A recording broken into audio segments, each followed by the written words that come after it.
Olá pessoal, meu nome é Marcos Menezes, esse é mais um episódio do podcast Papo Conteúdo e hoje a minha convidada é Silvia Almeida, é psicóloga clínica para adultos, bem específica, né, Silvia? Bem específico. Quero dar um bem-vindo a você, Obrigada. Agradeço por ter aceitado o convite e hoje nós vamos estar falando sobre dores emocionais. Eu acredito que vocês vão gostar bastante, nós já tivemos, né, Silvia, uma conversa prévia ali, eu falei que já podia ter gravado, porque a gente ficou um bom tempo conversando sobre várias coisas. É verdade. Mas eu queria, antes da gente começar esse bate-papo até ela poder se apresentar, pedir para você não esquecer de dar seu like, compartilhar, se inscreva no canal, ative o sininho, que isso é muito importante e ajuda para que o YouTube entregue para mais pessoas. Mas quero agradecer, Silvia, bem-vindo. Um prazer. Obrigado aí por ter aceitado o convite. A gente já estava combinando já faz um tempinho, né? É isso. Sobre várias situações aí. Deixa eu aprender aqui melhor. Mas vamos lá, eu queria que você apresentasse, falasse um pouco sobre você, para quem não te conhece, por favor. E, mais uma vez, bem-vinda, viu? Obrigada, agradeço.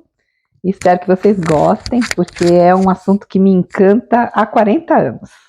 Eu sou formada há 40 anos em psicologia, eu sou Silvia Almeida, eu tenho 3 filhos, eu sou divorciada e eu trabalho com isso desde que eu entrei na faculdade, eu fiquei apaixonada pela psicologia clínica para adultos. Por que para adultos? Porque quando a criança está em formação e depois ela passa pelo processo de adolescente e essa primeira fase da vida de uma pessoa é uma fase de construção. A segunda metade da vida está dedicada a uma fase de consolidação. E aí é legal, tudo que a gente fez e que a gente não tinha muita consciência, ou que a gente fez num ímpeto, ou que a gente deixou de fazer, é uma grande oportunidade de você passar limpo e poder reparar aquilo que ficou engasgado, que ficou doído, que ficou socado lá no fundo do baú. Então eu me dedico a essa fase da vida que o Jung chamava, que é a fase da metanoia ou a fase da individuação. Quando você deixa de ser um indivíduo globalizado para se saber quem você é realmente. Legal, muito bom, pessoal. Vamos falar então sobre as dores emocionais. A gente estava conversando e você falou para mim que eram 5. Se resumia, né? Em 5 dores. Isso. Quais eram mesmo, Silvia? Essas 5? Segundo a autora Lise Bourbeau, que é uma canadense, certo. Ela escreveu um livro onde ela coloca que existem 5 grandes feridas emocionais e que dessas 5 derivam várias e várias dores. Tá. Mas as principais são rejeição, abandono, humilhação, traição e injustiça. Certo. E baseado nessas 5 dores emocionais, nessas feridas, né? Derivam várias coisas ao longo da nossa vida inteira. E que essas feridas, elas são ativadas, formadas, construídas no primeiro setênio da nossa vida. Ou seja, a nossa infância é super importante para o resto da nossa vida. E claro que a vida é um desafio desde a barriga. Que às vezes a mãe e o pai, ou só a mãe, ficam grávidos e não estão esperando esse desafio. E isso estressa, isso desarranja. Não é só um mar de flores, né? Sim. Então, desde a barriga, a gente sofre influências do ego das pessoas, do pai e da mãe principalmente, do sistema, do ambiente que esses pais estão vivendo, às vezes com outros filhos já, às vezes com os parentes, né, com os genitores, às vezes em outras situações. Então, desde a barriga a gente já sofre desafios e a gente veio para cá para isso, né? Para a gente sofrer desafios, aprender a superar e se desenvolver, não só fisicamente, emocionalmente, mas também espiritualmente. Por isso que eu gosto muito de agregar o trabalho da psicologia com o trabalho da espiritualidade. Eu acredito em Deus e acho que esse é um poder absoluto sobre todas as coisas e um poder transpessoal, transcende o nosso ego. Se a gente conseguir fazer essa comunicação entre a nossa pessoa limitada, a nível temporal, a nível espacial e a nível espiritual, e se conectar com algo que é absoluto, a gente vai estar melhor amparada. É disso que eu acredito. Tá certo. Bom, nós vamos tentar abordar um pouquinho de cada, né? Cada um desses 5. Sei que o tempo é curto para muita coisa, mas a gente quer dar um apanhado geral sobre cada ponto que ela mencionou. Claro, como ela falou, são 5 que derivam de vários outros, né? Mas vamos focar só nesses 5, vamos ver se a gente consegue falar sobre esses 5, senão a gente marca uma parte 2. Vamos falar sobre o primeiro, vamos falar sobre a rejeição que você falou. Primeiro eu queria dar um prefácio, certo, um ótimo, início. ótimo. Por que é importante a gente conhecer essas feridas? Né? É importante a gente conhecer as feridas porque se a gente começa a se autoconhecer, a gente sabe quando a gente vai perder o controle, a gente sabe quando a situação nos afetou. A palavra afeto não é só carinho, amorzinho. Afeto afeta. Afeta o ambiente, afeta a gente, afeta a nossa alma, afeta o nosso coração, afeta a nossa bioquímica. Então, quando a gente sofre um trauma, que a gente desperta uma ferida, que a gente sofre uma emoção muito forte, ou mesmo a gente reprime, e a gente não toma conhecimento, não traz à luz da consciência, isso vai ficar como um fantasma atrás da gente, a amedrontar a nossa vida, né? Ai, não faz porque isso vai dar errado. Não, isso daí vai te magoar.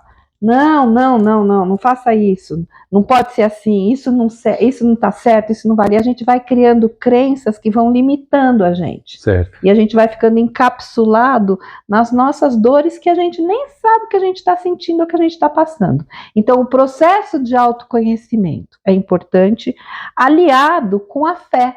Porque a fé é aquilo que dá esperança, né? Fala assim, não, eu vou sair dessa. Sim. Né? Eu tenho amparo energético, apoio energético, eu tenho apoio da natureza, eu tenho apoio do mundo espiritual, eu tenho apoio de uma comunidade, eu tenho apoio de um membro da família, eu tenho apoio dentro do meu coração, dentro de mim. Se eu não tiver consciência desse apoio que repara, as feridas não cicatrizam, elas simplesmente adormecem e depois aparecem de novo, elas ficam muito frágeis de serem ativadas novamente. Então a primeira ferida que eu quero conversar com vocês é a ferida da rejeição. Certo. Quando a gente nasce, pode ser que a gente nasça ao meio de um ambiente muito gostoso, mas pode ser que nesse ambiente muito gostoso nem sempre apareça o ambiente tão favorável quanto a gente espera. É natural que desde o momento que a gente nasça, o bebê começa a experimentar algo que ele não estava acostumado na barriga, porque na barriga tinha tudo, né? O cordão umbilical sustentava a vida ali dentro. E ele vai começar a experimentar desde quando ele nasce uma frustração. Ele não tem na hora que ele quer. Às vezes o leite precisa esfriar, às vezes a mãe precisa cuidar do seio antes de dar mamar. Às vezes tem que esperar um pouquinho. Às vezes a criança vai para a creche e ainda está mamando. Né? Então a gente tem que ver que desde o começo a gente enfrenta a frustração. E para o bebê a frustração é igual à morte. Ele não tem esse timing de esperar. Pode ser que nessa falta ele já entenda que ele está sendo rejeitado, a nível muito primitivo. Mas essa rejeição vai se confirmando à medida que a mãe tem que dar atenção para outras coisas, né? Sim, verdade. Às vezes tem que fazer o almoço, às vezes tem que sair para trabalhar, né? Às vezes tem que trocar o irmão, às vezes tem que acompanhar o outro irmão adolescente, às vezes tem que ficar com o marido. Não sei, a vida é complexa, né? Então essa frustração pode ser traduzida inconscientemente para o bebê que ele está sendo rejeitado. E quando ele se transforma nessa ferida de rejeição, quando ele assume essa ferida de rejeição, tudo a nível, maior parte das vezes, inconsciente. Ele começa a desenvolver um mecanismo de defesa. O mecanismo de defesa é algo que vai proteger a gente de sentir mais dor. Então, qual é o mecanismo de defesa da ferida da rejeição? De fugir, de escapar, de não sentir. Então, geralmente as pessoas são mais frias, são mais racionais, são mais distanciadas. Porque eu tenho medo de se ferir de novo. Por quê? E se alguém me rejeitar? Então, esse mecanismo acompanha você ao longo da sua vida.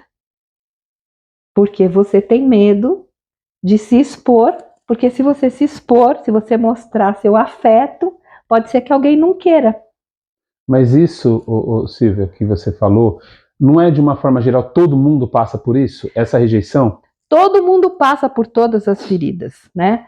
E o que é importante, a gente já veio de fábrica espiritual, porque nós seres humanos somos criados à perfeição de um ser onipotente, onipresente, absoluto e amoroso.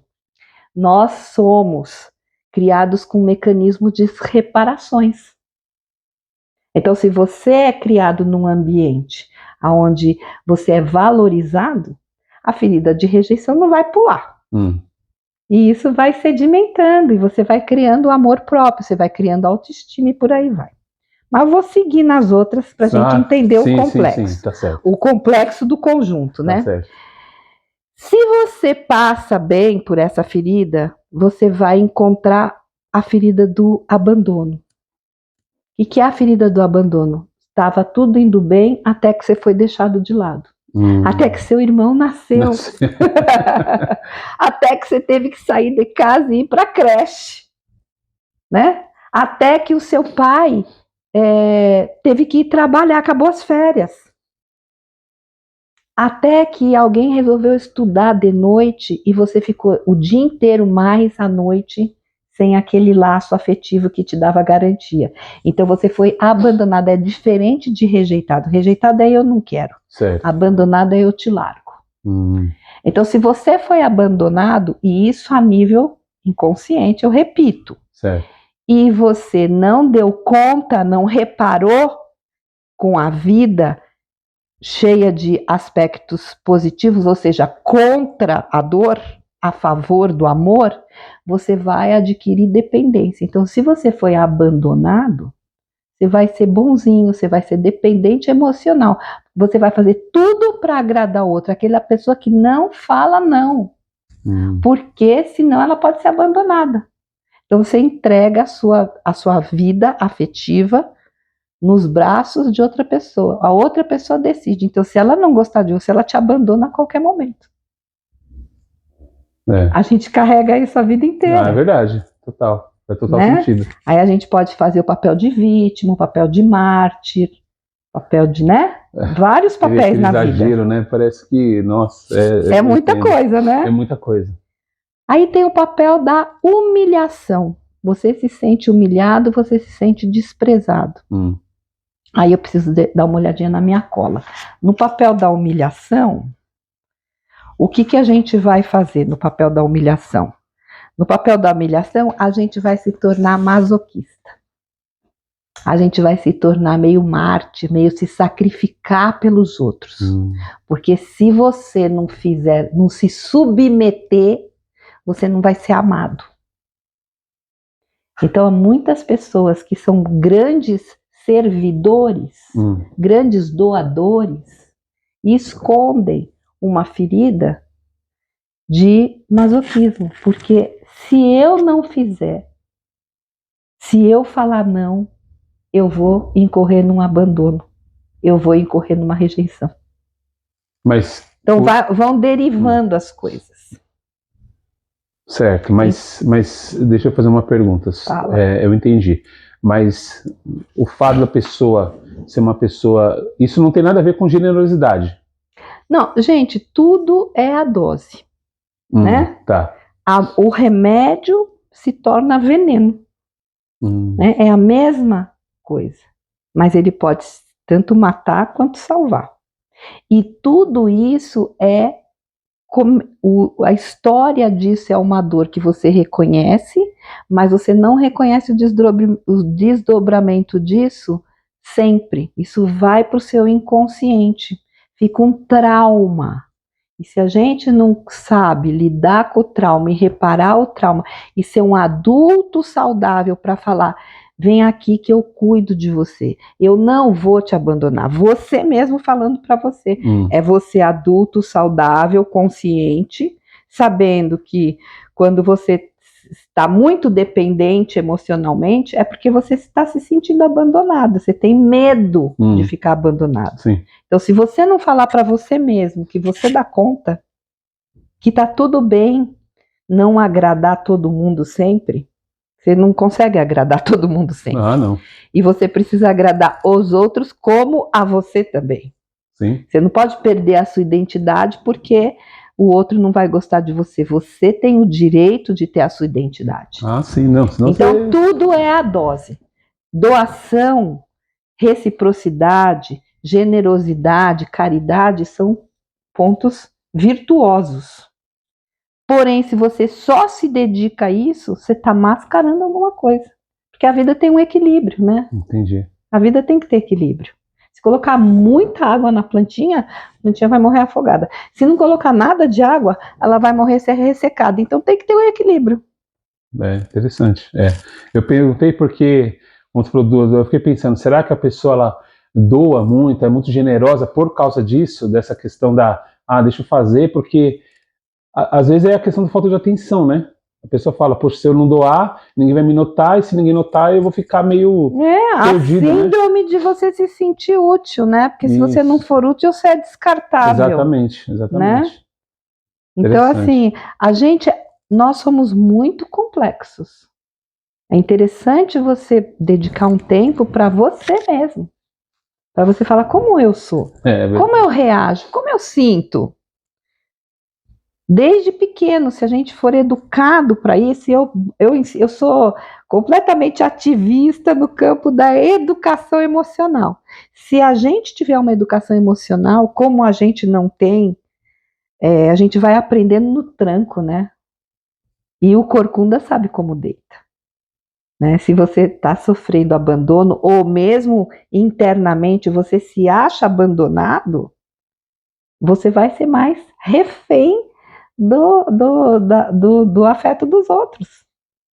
No caso, quando a pessoa é uma pessoa que se faz de vítima, nesse caso, a pessoa pode se achar que está sendo humilhada, pode achar que está sendo abandonada, pode achar que está sendo rejeitada, dá aquela sensação que a pessoa acha que o mundo tem que girar em torno dela e que todo mundo está conversando, estão falando sobre mim, sabe esse tipo de pessoa? Nesse caso, se encaixa em algum desses que você mencionou, tem a ver com algum desses que, mesmo ela não sendo, mas ela achando que está sofrendo? O Jung, que é a abordagem que eu faço no meu trabalho, ele coloca uma questão que se chama arquetípica. Arquetípica arquétipos são padrões de comportamento humano. Certo. Quando eles encapsulam, ou seja, é uma energia, fica muito forte, e o Jung fala que a gente é possuído pelo arquétipo.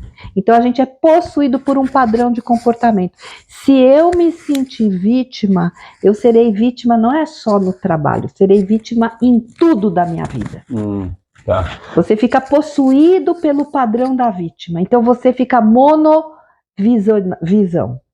Então tudo para você é alguém que está te colocando na situação de vítima. E você mesmo se acha vítima. Você mesmo se coloca no padrão da vítima.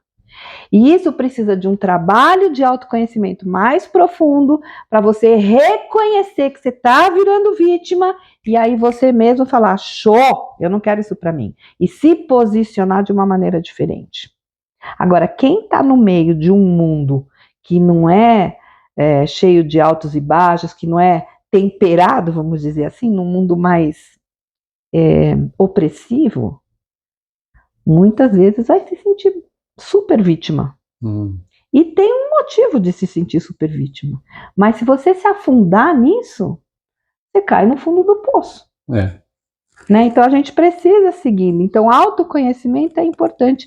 E fé é importante, porque alguém tem que vir te ajudar. Se não tem pessoas humanas para te ajudar, que os anjos nos ajudem, né?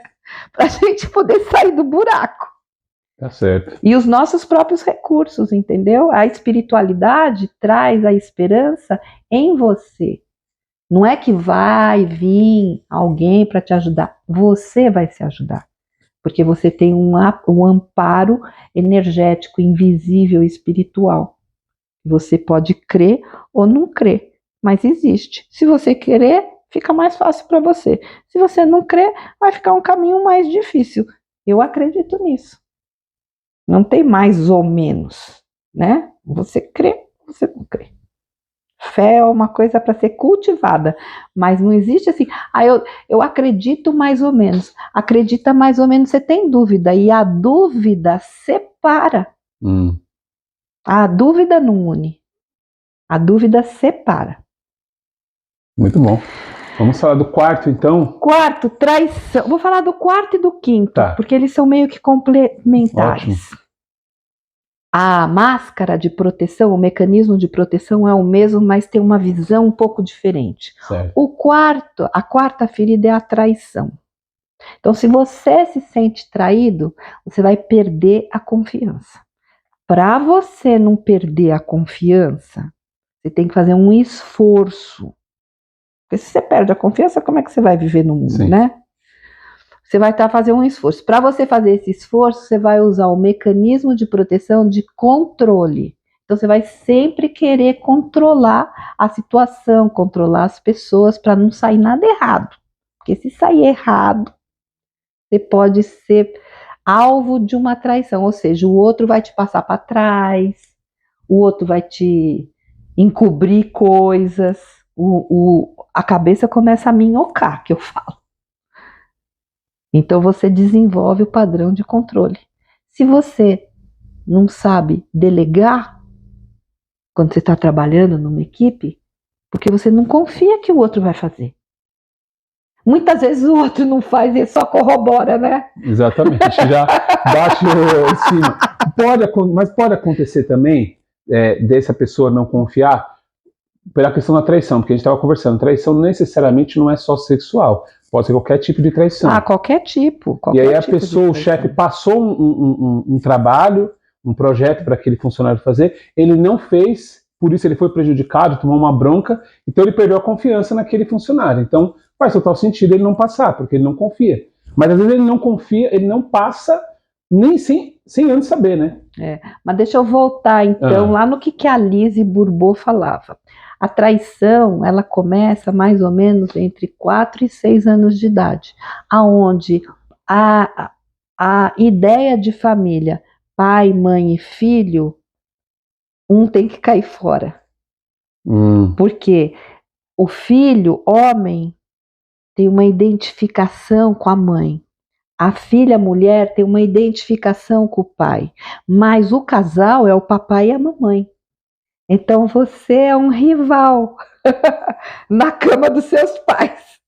E não estou falando de sexo, eu estou falando de ganhar atenção, de ganhar o carinho, de ganhar o amor, de ganhar o incentivo. Então quando você saca isso, e às vezes a gente não saca explicitamente, mas é algo inconsciente, você vai cair no período que o Freud falava de castração, ou seja, você é cortado ali da triangulação amorosa para você poder se constituir como ser humano inteiro. Daí você passa para a fase da adolescência, onde você vai se achar como indivíduo. O pai e a mãe vão ser meio secundários. Estão errados. Estão né? errados, É a fase do adolescente, onde ele está procurando a sua própria identidade. Então, lá nesse momento, onde existe uma triangulação de vínculos, e na cabeça da criança, o papai prefere a mamãe prefere o papai, você vai ser dançar, você vai ser excluído, aí começa a fase da traição, que é diferente da rejeição, que acontece mais cedo. É isso que eu perguntei. Que é diferente do abandono, que acontece mais cedo. Que é diferente de qual genitor, se é o pai ou se é a mãe, se é do mesmo sexo que a criança ou se é do sexo oposto que a criança que vai ativar essa ferida, essa dor.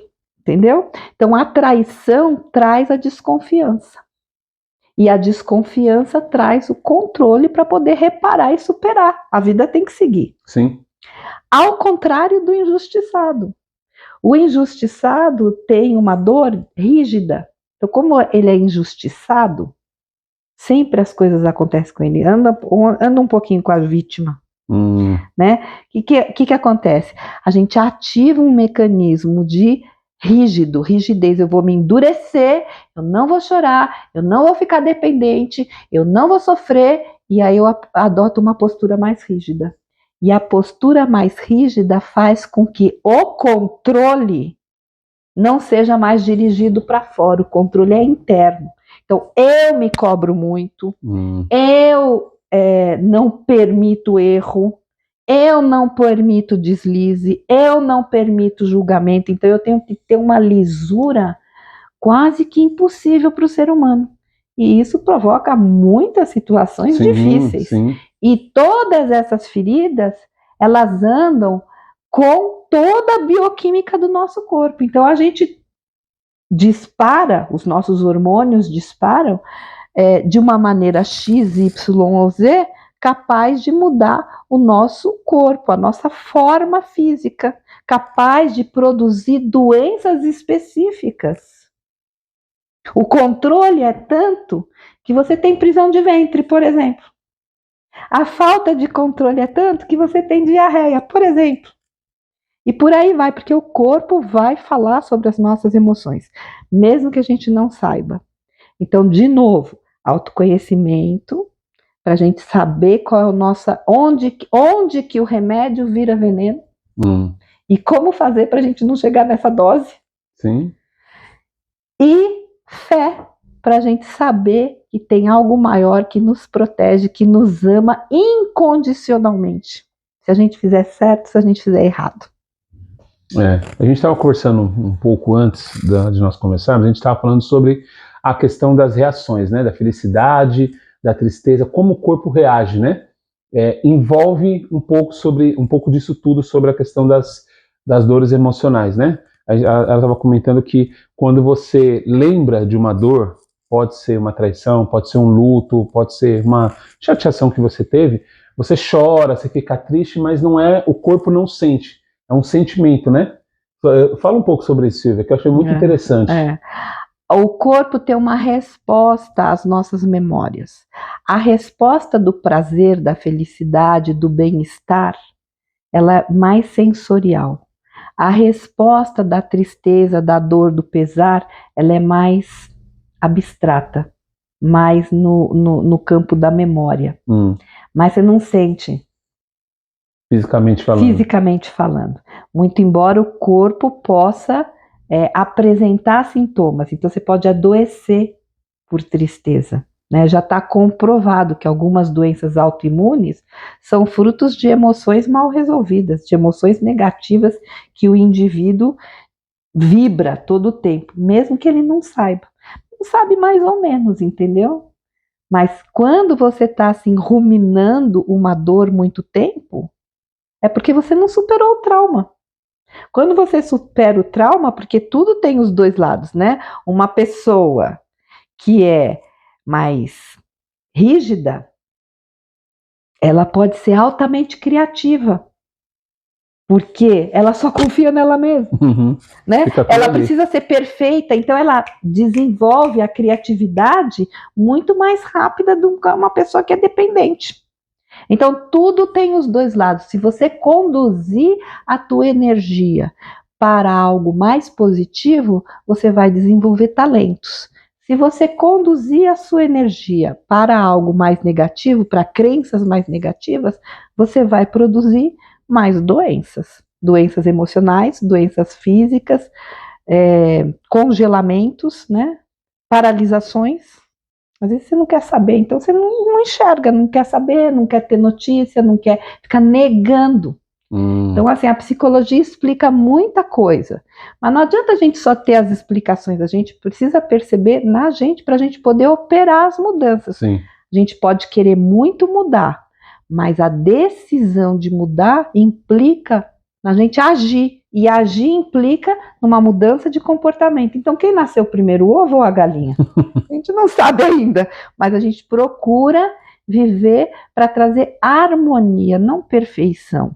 A gente está aqui para ser inteiro, com dores e amores.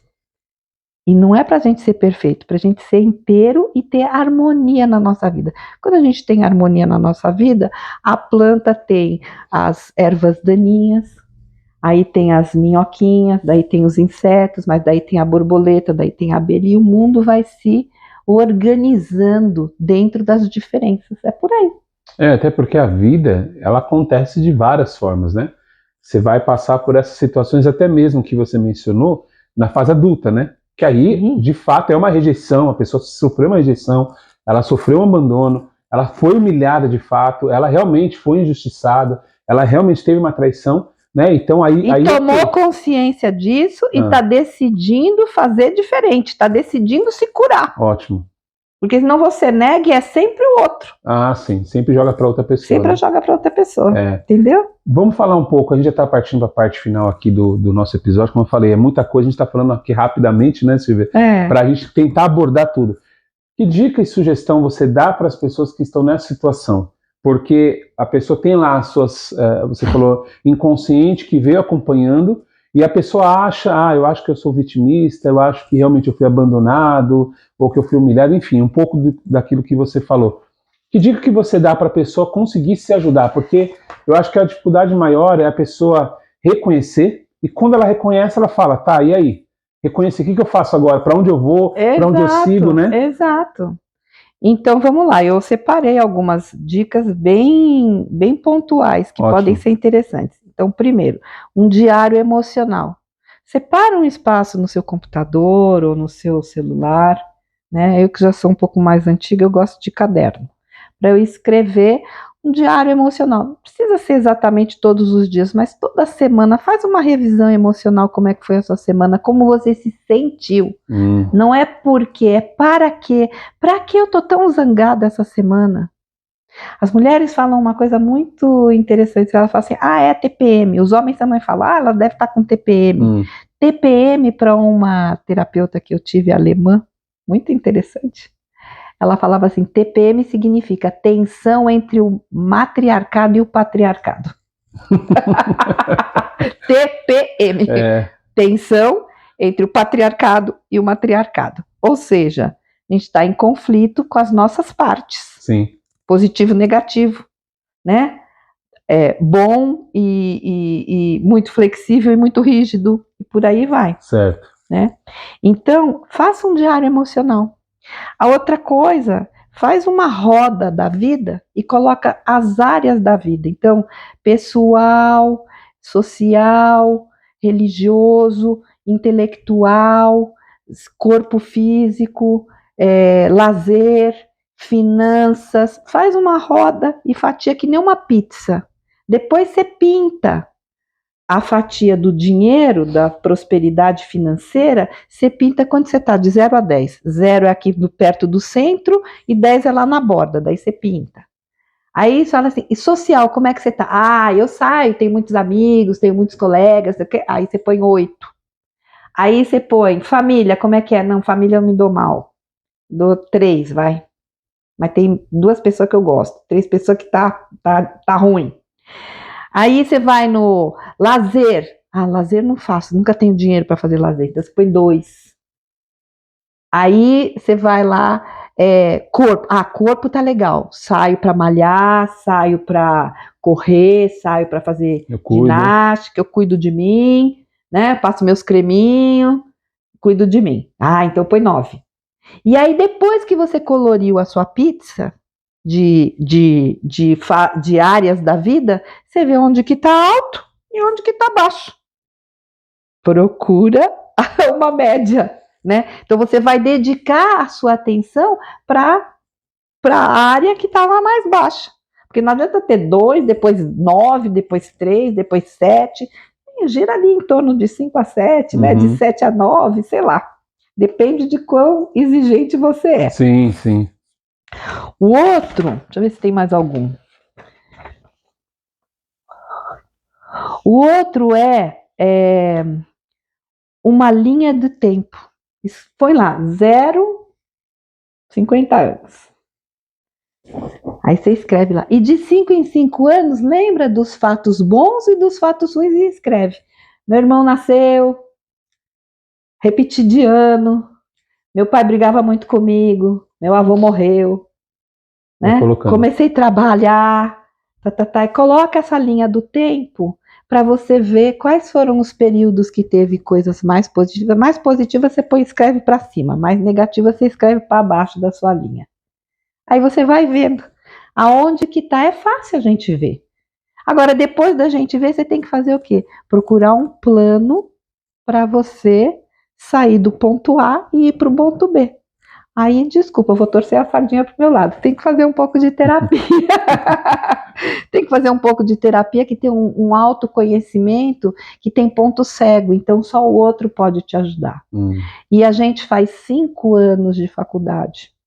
A gente não faz um cursinho de final de semana, um cursinho de 6 meses. A gente faz 5 anos de faculdade.